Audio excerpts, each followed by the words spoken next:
Hello, everybody. Hello, and welcome to Saturday Schoolstone.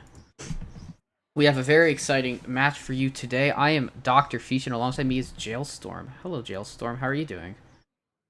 Hey Fish, I'm doing great. Happy to be here for another episode of THL Schoolstone and another great wild match.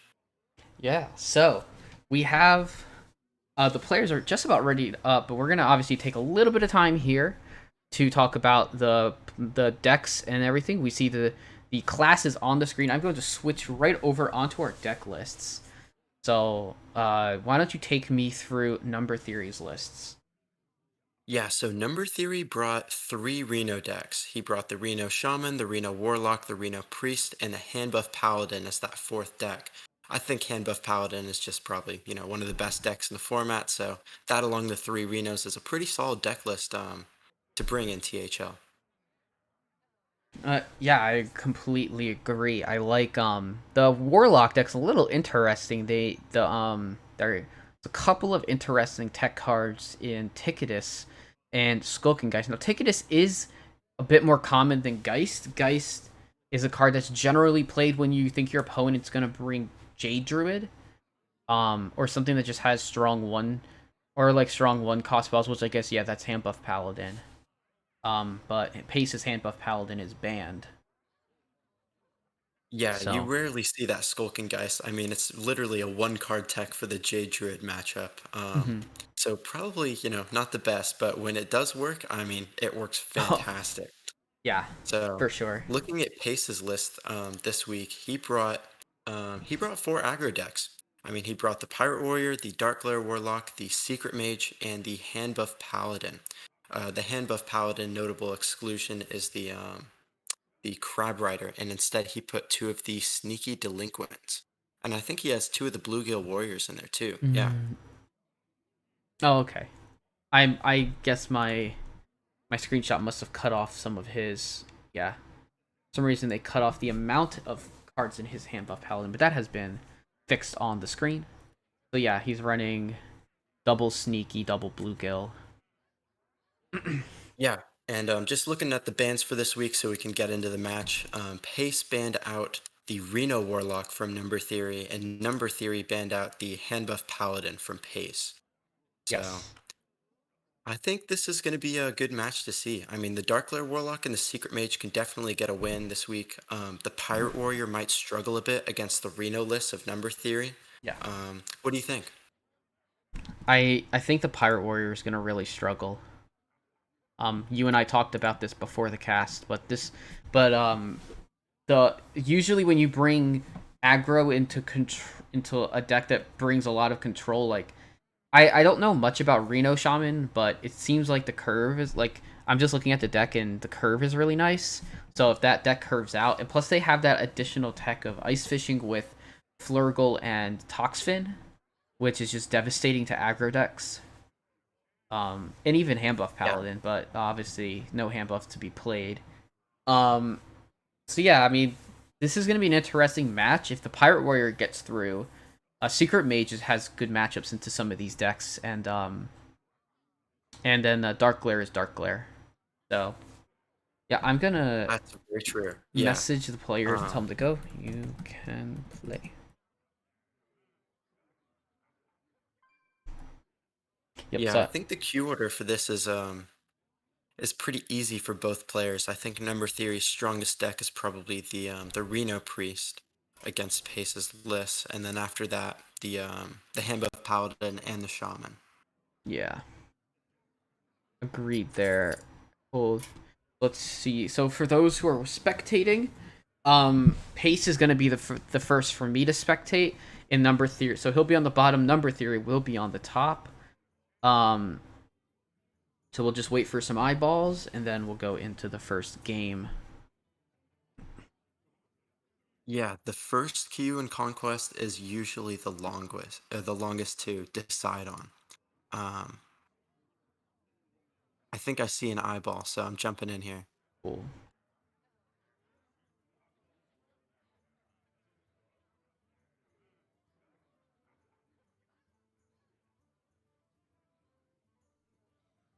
All right, I'm gonna go ahead and Interesting. We also do have that. Pace is playing his Secret Mage game 1 against Number Theory's Hand Buff Paladin. This is definitely favored for the Paladin. Mm-hmm. Yeah.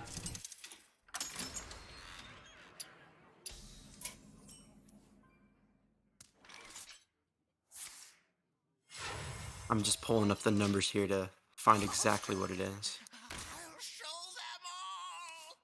All good. For sure.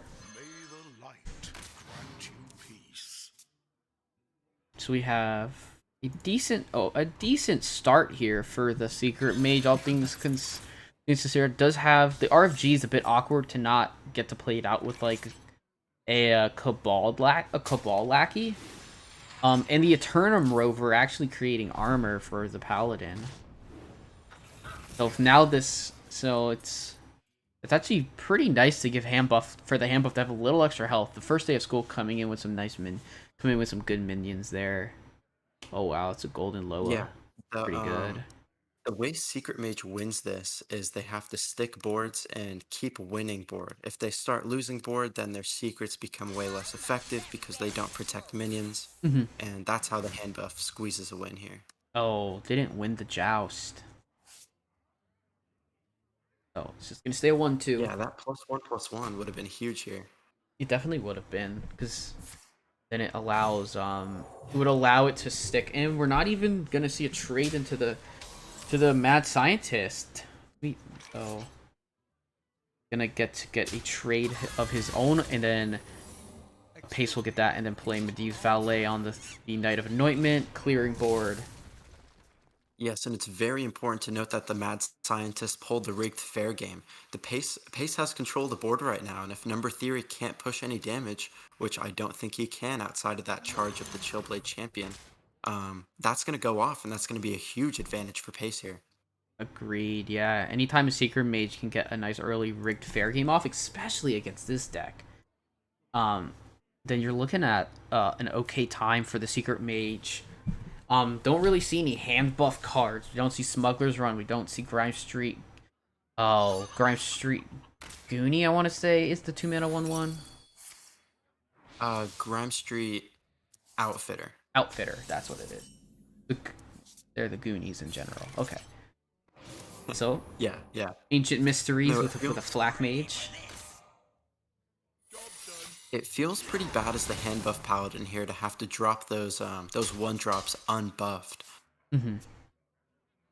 We see that outfitter drawn by Number Theory from the Salhet's Pride.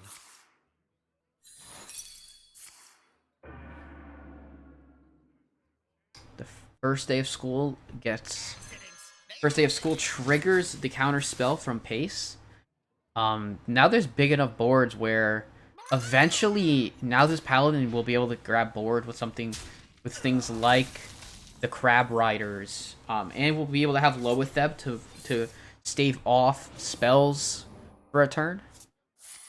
There's the ice block. This is just such a huge turn from Pace here. I mean, the It Cabal is. Lackey into the secret Medivh's Valet and the 2 Cabal Crystal Runners.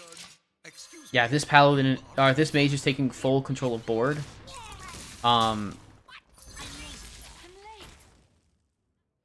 Does opt for both.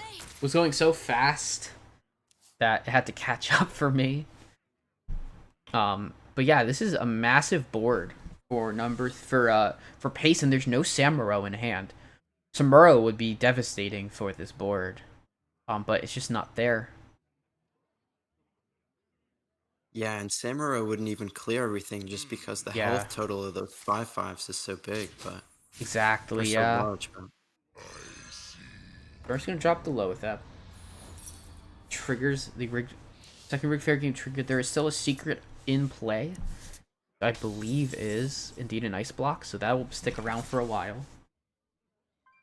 yeah, but Pace already setting up for the 2-turn lethal. I mean, Yeah, Ooh, actually, exactly. he drops the Cloud Prince into the Lothep. Interesting. Yeah, if the Cloud Prince went face, that was a nice two-turn setup. But it's also just gonna be it's a 2-turn regardless, especially with Fireball in hand. True. Yes. So Chillblade is probably what needs to get played here, just to even gain some health back. But I'm not sure enough health can be gained back. Yeah, number theory just doesn't have enough of a swing here to stop the bleeding of the board. Yeah.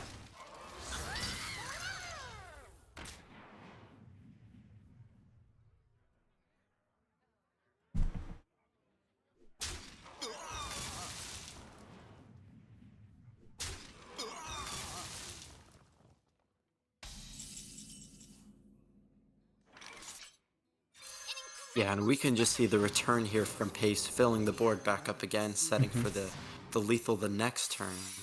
Yes. It's just too much pressure. Exactly. He's gonna play it a little safe with and trade that, which is fine. Especially when you're placing nearly 20 damage on the board. That's 17 with not with like 913, and then two attack minions. Raw's Yeah, conviction. this That's is just a not gonna very do winning it. position. That's just not gonna. Yeah, That's just not gonna get there. Yeah. Agreed. I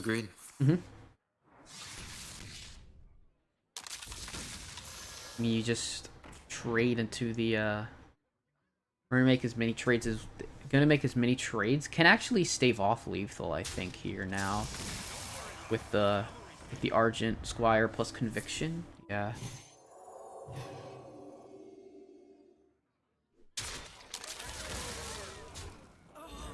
But the Handbook Yeah, but Paladin's all out of hand.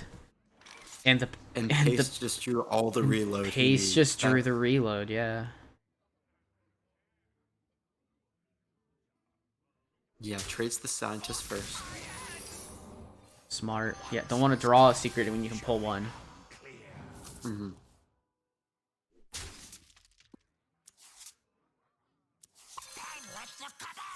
I mean, it comes down to the top deck from number theory, but I don't think anything does it. No, I agree. I don't think anything does it. Yep, number theory agrees. Yeah, game 1 goes to Pace, taking a win with his Secret Mage.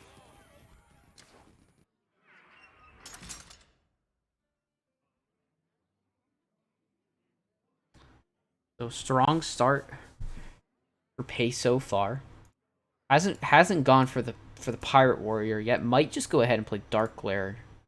And because he probably recognizes that Pirate Warrior is the weak point of his lineup. Yeah, I think Pace will probably switch to that, or he has to switch, but he's going to play the Dark Lair Warlock, and number theory might just switch to the Reno Priest here. Interesting, he opts for his Reno Shaman.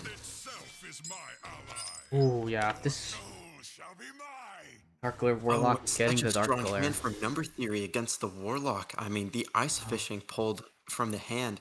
That's going to take down that turn of Giants that Pace can put out. Yeah, for sure. But Pace had a Dark Glare in hand and opted to mulligan it back into the deck. I'm not so sure that's was a good mulligan or not. I don't play too much Dark Glare. But giving the armor to the Warlock means that it can't discount its Molten Giant currently.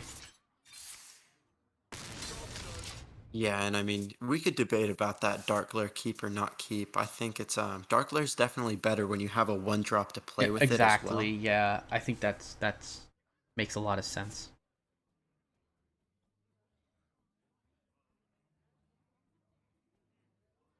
We can see the Firemancer, Flurgle, and Toxfin combo in number theory's hand already. I mean, Pace knows it because he played the Ice Fishing, so how do you think Pace is going to respond to this?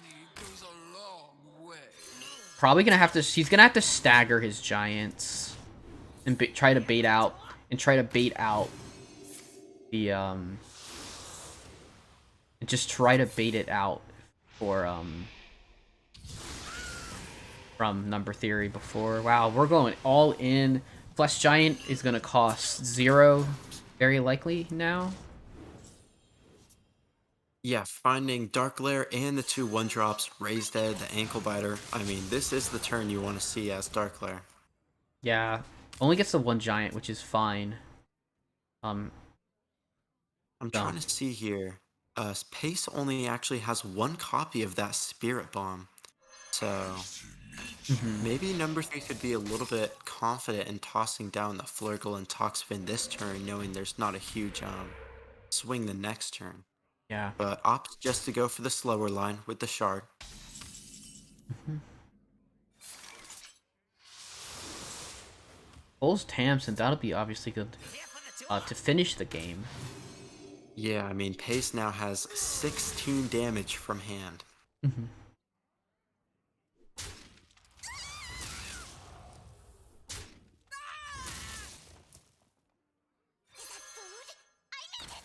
Yeah, so Pace is kind of opting with the double PO.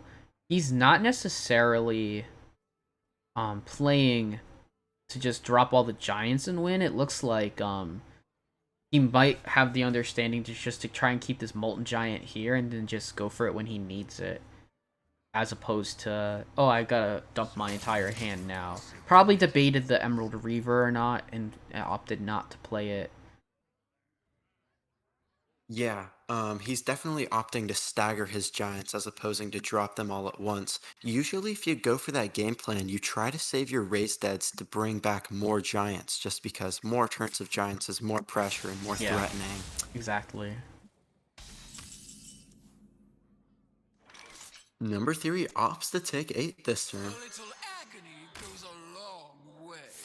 Yeah, that's a bit iffy, but obviously with the play that there is, obviously with the play potential, um, we do see double giant. We do see the second flesh giant come into hand. We're looking at lethal from Tamsin next turn. Um, at this point because the giant wasn't cleared, I'm pretty sure. Yeah, but with the Tamsin double PO, I mean, this is just lethal for Pace. Yeah, and I think Pace realized that he instantly is gonna go for it. He should know this is lethal. Yep. So quick 2 wins for Pace to start this, and now it's gonna be all on whether or not this pirate warrior can get a win. Yeah, I'm very surprised that number 3 opted not to go for the Firemancer Flurgle and Toxfin combo on one of his earlier turns. I mean, that's his strongest play against Dark Lair, and he held it, and instead opted to take 8 over 2 turns. Oh wow, that was bad on my part. Oof. Sorry everybody, I actually didn't switch to the match going into that. But summary, Dark Glare did Dark Glare things. Yeah, Pace played it pretty slow early, getting really strong Dark Lair turns, but not necessarily tossing down the Giants.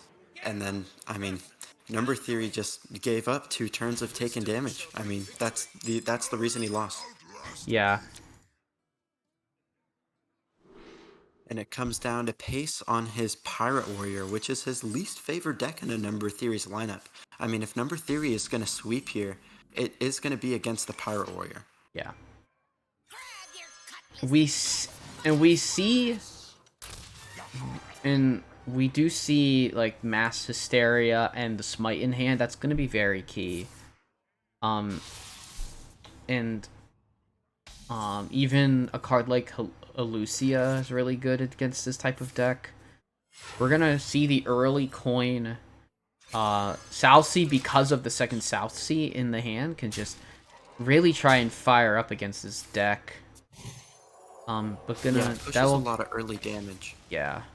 But the Raza, and the early Kazakus are also going to be extremely good for number theory. In the mass. Warrior, those Highlander legendaries are the card that swing the matchups for you. So yeah, I'm gonna guess he's gonna go for he goes for a 5-pot, deal 5. Ooh, he doesn't find the clear. He doesn't have a clear. He has deal 5, gain 7. So this is gonna be interesting. Actually, there is quite a lot of damage from this pirate warrior. And there's the ship's cannon in hand would provide a little bit of burst. There is I think the mass hysteria needs to get played here just because it has the highest chance of clearing Pace's board, and from there Pace doesn't have a whole lot, but even just keeping the ship's cannon with 2 pirates is very nice. Yeah, and opting for the full clear here for number theory, but I think that is close to lethal drawing a pirate here would have been, I think drawing a low cost pirate would have actually ended up being lethal. Yeah, drawing a 1-cost South Sea would just close the game here. I mean, it's very close. Usually, Yeah. Usually the Raza Priest with the answer of Holy Smite, Kazakus, Mass Hysteria usually gets there. But it's very close. Oh, I love this play. Yeah, I think just throwing the Sword Eater down is great because we're gonna opt maybe to play Mate? Mate plus, okay.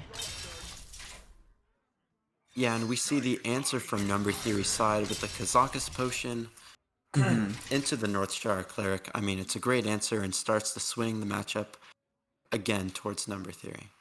Yeah. So I would have liked to have seen the first mate get held there because of like a potential burst there, but I mean, yeah, there's South Sea deckhand. It's pretty close on damage. Yeah, number theory having flashbacks to last game with all that early burst, almost closing out the game. I mean, I'm sure he's very relieved to have the answer and be in, I'd say, somewhat of a favorable position against what Pace is putting out this turn. Yeah. Pace opts to play nothing. If Elucia gets dropped here, I think the game could almost just be over. Because you just play out all the stuff from Pace, but I think the Raza here is so much better. Yeah, you can't play Elucia when you have Zephyrs in hand because it'll give your opponent lethal, actually. Oh, that's true. Yeah, Zeph would be lethal there. Of course, I didn't even recognize that. But yeah, now this Raza Priest is in control. The ship's cannon would have to pull a miracle to win it, but we'll see. This is the turn he's going for it. I mean, it's all or nothing right here. Yeah. He gets a 4-drop. You wanted something lower, obviously. Yeah, and I think that doesn't do it. I mean, yeah, he does not find the lethal this turn. We see the yeah, it needed very specific pings, but it just didn't happen. Yeah, I got so close, but it does opt to remove the Raza at least. I mean, technically it's not over, but drawing that Breath of the Infinite is gonna make it infinitely more difficult now. I think this is pretty much over. I mean, seeing the Spirit Lash. Yeah, Spirit Lash. The Pinkling you're clearing on the other side. Exactly, yeah. And Breath, yeah. You heal first. Oh, come on. You gotta keep that Cleric in play. Oh, yeah, could have kept the Cleric in play and drawn a card, yeah, for sure. But I don't think it matters too much. Ankar's pretty nice, but just still gonna be... That is the best draw of his 18 cards in his deck. Exactly. Let's see what pirate comes out. It is the Dread Corsair. Takes a wave. So he knows that he'll get his... he'll get his minions reduced in attack. Yeah, and that's a... playing South Sea Scoundrel against Reno Priest is pretty tough because you can't pick the minions like Taylane because you give your opponent Taylane and that leads to Reno. So yeah, even a tough pick given your opponent the wave of apathy here. Yeah. And just gonna be able to put out so much and then even just wave of and then just opt to probably use the wave here, yeah. Draw second Outrider's Axe. That's another probably best draw. Can go Outrider's Axe plus Bloodsail and have a 4/4 weapon now. Yeah, and that's gonna be 16 damage coming out from Pace over a number of turns. It scales down by 2 because of the hero power of the priest, obviously. Yeah. I think Scream just gets played here. Yeah. Just clear the board up. Relieve pressure. Play your Zephyrus. I like Yeah, the Zeph here too, just taking out the weapon. exactly. It's really good. Zephyr Ooze. Yeah, this is awful for the Pirate Warrior now. Yeah. Yeah, and we might see the concede here from Pace pretty soon. Just no resources against the against what number theory has. And there's the There's tail. tail and Yep. yeah. Tail and draw.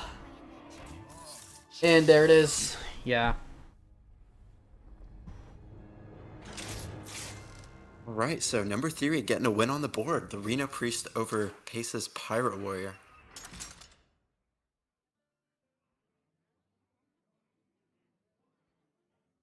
We're definitely going to see the Pirate Warrior one more time. Pace playing that. It's his last deck. For number theory, I think he might opt for the Shaman here, just because Reno Shaman has a lot of clears. What do you think? Yeah, I would go with the I think the Reno Shaman's fine.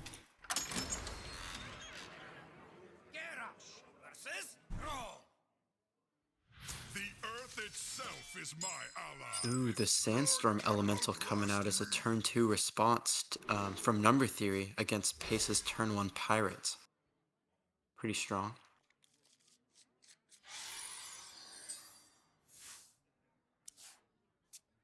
Oh, and he finds the Firemancer, Flurgle, and Toxfin without the Ice Fishing. I mean, this is just going to be brutal here.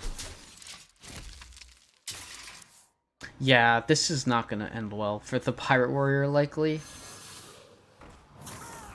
I mean, he can combine that with the Glacial Shard to deny the Outrider's Axe or a weapon from clearing the Flurgle, and having that stick for another turn is just incredible. Yeah. And it has Volcano as well, right, in his hand, so Volcano can just clear up if there was another big board that they didn't. There was no Toxfin with Flurgle floor. Gonna go with the full board clear. Yeah, I'm not sure I super like using the Broom to just clear a 2-2, but I like the South Sea there. Coming out from Pace. It just puts a minion that has to that, like, if undealt with might create some issues, but it looks like there's no other pirate coming out anytime soon, but it just allows for a draw and a clear from this point, and it's not and a full really trade, threatening. too. Yeah, it's not really threatening enough to have Flurgle thrown. It draws out a Lightning Storm, which means that Number Theory is now overloaded for 2 mana next turn. So he'll only have 4 to work with, which means Volcano couldn't come out, but they still have Flurgle Toxfin. Well, I kind of like this line. I mean, given the information that your opponent is overloaded, Pace might try to flood the board here pretty substantially. Yeah. And we see the answer from Number Theory as the Flurgle and Toxfin, of course. Yes. Just a great answer. Yeah. That's why I think it's good that Pace held back some of the resources. Can buff his weapon up next turn with the Bloodsail plus with the Droid Corsair and the Bloodsail Corsair. Yeah, my worry is Number Theory only has 2 turns of clears, and we know from Pirate Warrior there's going to be about 4, I wouldn't maybe have. even 5 turns of pressure. I'm not sure I would have played that Ice Fishing if I was Number Theory. It gives information that they have Toxfin Flurgle in the hand currently. Yeah, no, fully agreed. I mean, it might Gonna not go- have changed Pace's play here a whole ton just because sure. you want to re-weapon up, but Sure. Yeah, just gonna opt for the for an armor up. Could have played the coin plus the Corsair to make the weapon bigger, but we're just gonna sit on this and definitely have that for a later play. yeah, we'll probably see the Volcano this turn. Maybe the Rat even too. Perhaps, yeah. Wouldn't be surprised if we saw Dirty Rat. But we're just gonna see a hero power. You get Strength Totem. do not like hero powering here. I mean, it gives your opponent another draw, and they're gonna take that draw. Actually, Yeah. he doesn't. He opts for the ship's cannon in to push damage. Yeah, he's trying to get closer to Leroy. And this oh, that yeah, this is it's not lethal, obviously, because Leroy can't get through a taunt. But over the because this well, currently all Pace has to do is have a swing of his weapon for a couple of turns without heal. Oh, and there's not. Yeah, heal with the Reno draw. Reno was one of the only draws in the next couple of turns that could save number theory, and he drew it. Yeah, I mean, the Defend. Reno coming in hand for number theory, it just it removes all the damage that Pace has done this game, so it closes Exactly. closes the gap.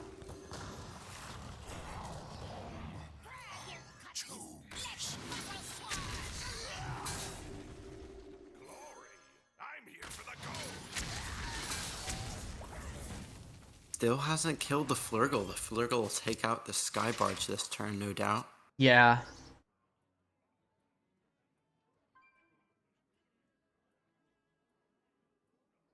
Even gonna opt for a Devolve instead.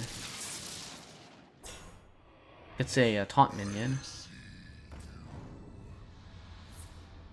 Playing Lothep for the body here. 5/5 is good. Exactly, yeah.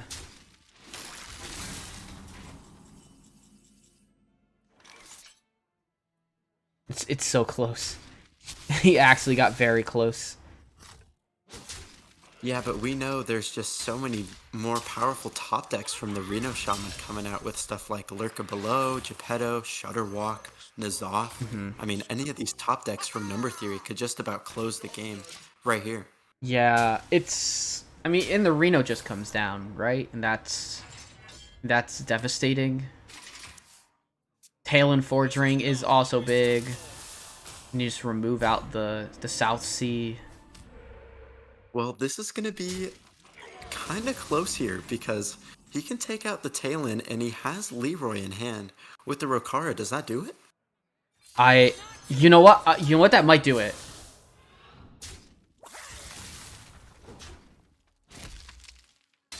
Let's see what he gets. I mean, he's 1 damage off without another Pirate. Ooh, and that doesn't do it. He's calculating. It's so close. It's so close. I don't think it just doesn't quite get there. Buffs up the minions. Buffs up the minions, but he's just gonna throw the taunt in the way for next turn. But N'Zoth with the N'Zoth draw off of Talon, it's difficult now. There's gonna be two Kartuts coming down. Doesn't even have to play the Reno, or doesn't even have to play Reno, but might even just go for Reno Serenite. Yeah, this is pretty much the game for Number Theory. I mean, even the best Pirate Warrior draws from here on out don't get there. So yeah. But I gotta say, Number Theory with another risky line playing the Talon over the Reno. I mean, it really came down to 1 extra damage. That's very close.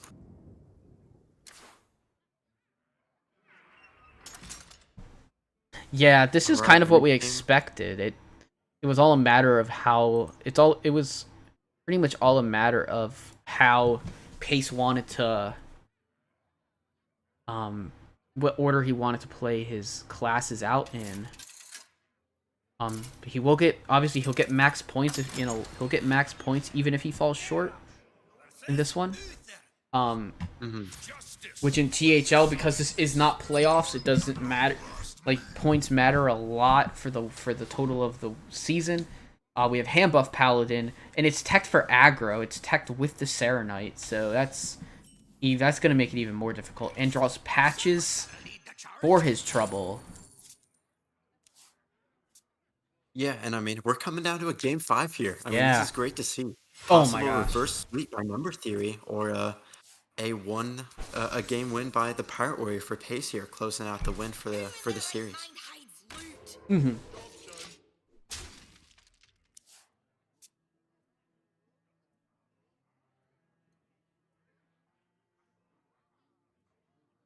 He's got the Smuggler's Run. He's got the Crab Rider. He's got the Broom. This is looking pretty good here for number theory. For duty. Trust the pirate's code. Maybe Hero Power was a little bit too slow that turn. We'll see, but...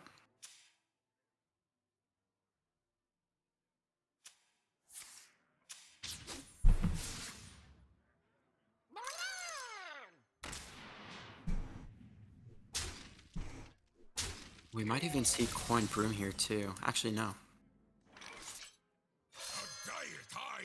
And the sword here coming out. I mean, developing the 3-2 weapon, pushing 5 to face this turn. It's the best turn 4 play from Pace here. Yeah.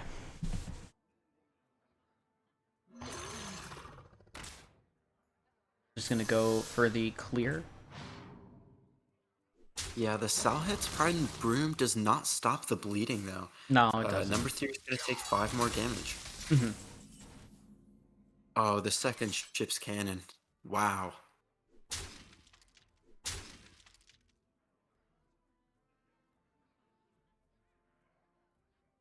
I mean, you've already seen the Broom.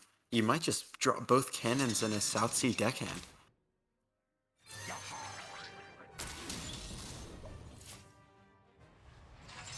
Opts for the slower line. Yep. He probably just doesn't want to get punished by something like a Samuro. Mm-hmm.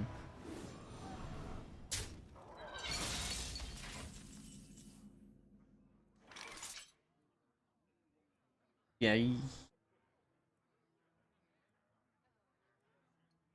I agree with your assessment of that, of the line, of it being to not get punished by something like Samuro. And now there's the second ship's cannon. You can even draw a sky barge somewhere in there.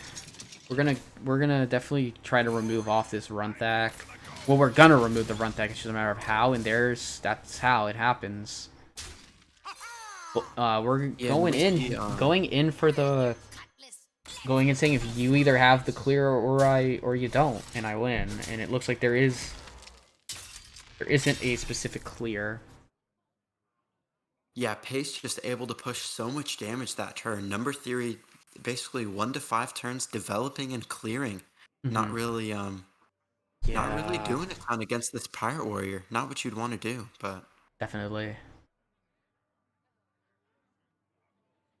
The hand's so clunky. I see a lot of 3 and 4. I see a lot of 3 and 4 in this hand, and that's just unfortunate because I mean you there is a way to you might have to just go for some form of a heel turn with the Chill Blade and remove you gotta remove the ship's cannon very likely. I like Conviction here much better. I mean, you definitely need to squeeze out that much more healing. Oh, definitely. But gonna go for more of a clear line with the Argent Horse Rider. Gonna remove the ship's cannon and opt to get rid of the freebooter. Yeah, we see 6 damage from Pace's side here. 4 more coming down from the South Sea. He's just too off lethal. He's gotta unfortunately clear off things to not fall out of the game completely. But still in a very solid position, all things considered.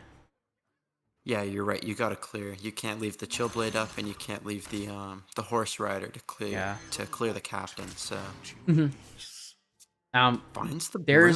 He has the clear. Yeah, Broom is the clear for sure. With you can go Broom Conviction, but they kind of have to hit properly, or Broom Hand of the Doll. I guess is your play. Yeah.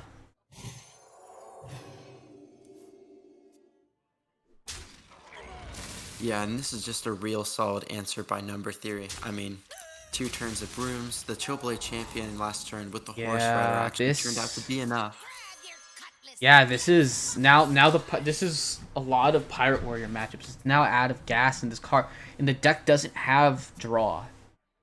Like, there isn't good draw in this deck, so it's very much very much if you get the gas, you get it, and you can go with it, but just didn't quite get there.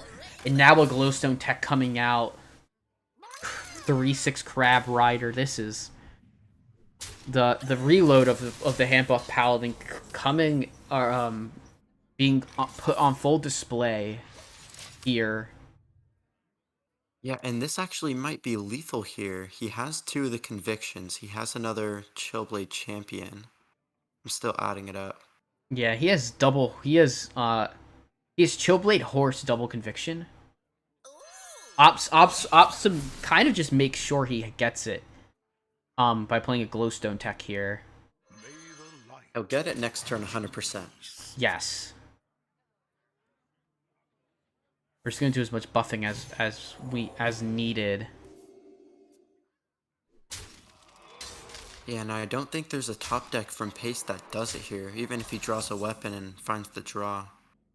He doesn't. Yeah, and that'll do it for Pace. That'll do it. Number 3 Yeah. with a clean sweep over the Pirate Warrior, taking it 3-2. Yeah, he recognizes and he does concede.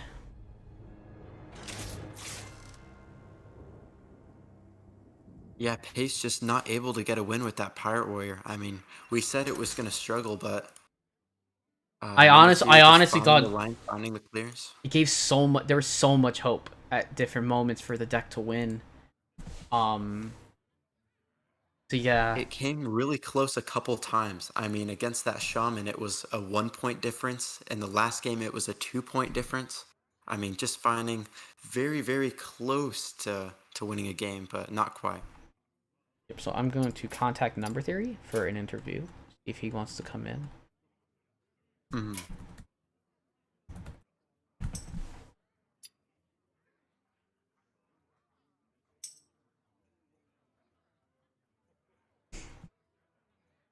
Yeah, I mean, I feel like we're always so lucky with these game fives. I mean, I say that almost every week because it's true. But another great five of another game five wild match. So very happy. All right. So I have Number Theory added as a friend, so I'm gonna add him in here. Awesome. All right, hello, Number Theory. Hey, how's it going? It's going well. Congratulations on your victory. Ooh, thank you. Yeah, Yeah.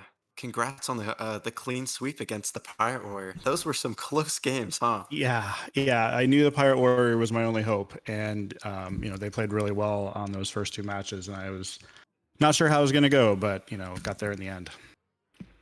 Yeah, I mean, we saw those games. It really came down to 1 extra point of damage, 2 extra points of damage. I mean, were you feeling the pressure? Yeah, definitely. Especially in that last game, I knew they were holding a few cards, and I knew I was at 11. And I was trying to do the math and see if I was at risk. I also was trying to do the math on they had 35 health, and I don't think I had enough to push through on that last turn. So I tried to bide my time, but yeah, it was all a lot of pressure. That's for sure.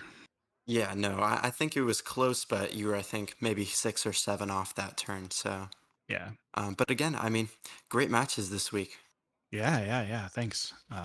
They're a great player. As you can see my rank, I like to have a lot of fun when I hit legend. I'm also still learning a lot about the game, and so I was really congrats to Pace. Great matches. Yeah, I gotta talk you through that Shaman game versus the Dark Lair. I mean, Okay. we saw the Flurgle and the Toxfin in hand. What was going through your head those turns? you know, I knew there were four giants, and I wasn't counting on. I haven't played enough Dark Lair that like the Tamsin Power Overwhelming. I know about that play, but I just wasn't thinking, and so I was trying to bait out more giants. I don't know what I was thinking. I know a good player will, especially when I played ice fishing and nothing came back. I think that was that game, or was that a different game? Regardless, I think it was the next game. okay. Still, I was trying to get greedy. I didn't know what was in hand or what was coming up next, and just kind of blew it on that one. Well, I mean, it wasn't a huge, mistake. It definitely lost you the game, but I could see Right. other people falling prey to that as well. I mean, yeah. Yeah, I mean, I teched this Shutterwalk deck for aggro, and it was kind of my own conglomeration of like the Reno Shutterwalk deck. I took the Legend this month, and then just trying to add some N'Zoth pieces. So it really wasn't the best Shutterwalk list I could have brought. And so I was definitely holding some pieces, and I didn't have it. Like I tried to practice this deck on ladder, but this isn't really a good ladder deck, and so Yeah. really didn't have a chance to see how it would do versus Dark Glare. And Dark Glare is just a great deck, especially in the hands of an accomplished player, and Yeah, they played it really well. absolutely. I mean, it's tough to predict what Dark Lair is going to do, so I respect you trying to parse out your turns of clear so you Right. had enough resources. Um, so what do you play on ladder quite a lot then? you know, I'm trying to get better about playing the good decks, if I care about rank, but I do Mhm. love playing, a little bit off the wall decks, like tier 2 and 3, maybe sometimes 4 decks. So like Reno Shutterwalk, I've really been enjoying that this month. I played Raza for a long time. That's not exactly tier 2 or 3, but No. right. But I found this crazy Soul Warden Warlock deck where you just purposefully discard a bunch of things, then just kind of infinitely bring them back, including you know, hero portraits and Mal'Ganises, but it's so slow, and like in this meta you can't really play anything that slow. So I do enjoy the quirky decks from time to time. Well, that's fun. Yeah, Yeah. awesome. Mm-hmm. Um, well, thanks again for coming on stream. Great Yeah. match. Always happy to have you. Yeah. It was Yeah, great. Good luck in the that was a future. lot of fun. Yeah. Fish, you got any more questions?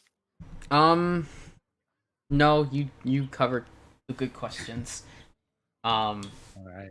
yeah, so obviously shout out to Number Theory and Pace for coming on and playing on stream. Thank you, Jailstorm, for casting with me today and throwing a lot of knowledge that I don't necessarily have of Wild, some little things that I don't really know too much about. Um, but I'm learning and I'm enjoying the format, so it's You're doing great, fantastic. Fish. Thanks, man. So yeah, thank you everybody for watching. Hope you have a fantastic rest of your day. We're gonna come back later tonight with 2 matches. We have a match at 8 p.m., which is going to be Mojo Powell versus Risen in Legacy, and then at 9 p.m. we have a Hero Series match between Lefty 2111 versus Anfall. So make sure to Exciting. come back for those matches. It's going to be myself and Neji Boston on the cast, so that's exciting. And we will see you all then, and obviously till later tonight. Have a great day and stay safe, everybody. See you guys. Bye.